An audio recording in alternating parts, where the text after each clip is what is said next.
So let's take a look at what we are going to be expecting um, for the day on our AUD USD.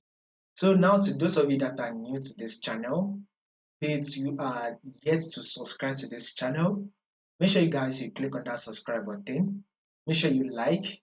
Make sure you share. Follow the Telegram channel also because there we are also going to be giving you guys an update. So in order for you not to miss out on that update, what you just need to do is click on that subscribe button, like, share, click on the bell notification, and also follow our Telegram channel. Now let's see what you are going to be expecting for the day on our odd USD. So you can see that if you have been following this channel consistently, we'll be predicting this bullish move for a while and markets give us what we were predicting. So this is one of the reasons why you should subscribe so you will not miss out on next updates. Now let's go and look at our trend on odd USD. First thing first, before you take a trade, you need to understand something. And that thing you need to understand is that what is the trend? And as you can clearly see, odd USD is in an uptrend move. It is very clear that odd USD is an uptrend move. So this is our first high that odd USD gave, right? After the high, the market was able to pull back to give an higher low.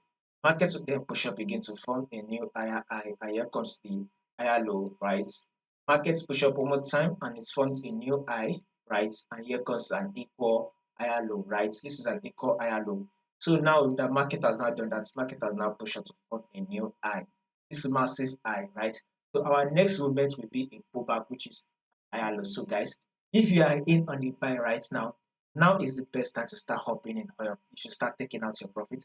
Now is the time to start staying away from this trade. So if you are yet to enter, not enter yet, stay away from this trade. Because when you go to your forward time frame also, this is a massive movement, especially if you take a look at it here.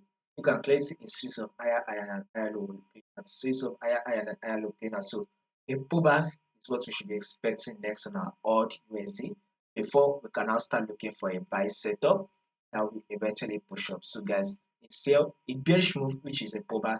What move is coming next? So watch out for it and do not yet hop in for the buy. More updates will be covered on this for you guys. So subscribe so you will not miss out on the next updates.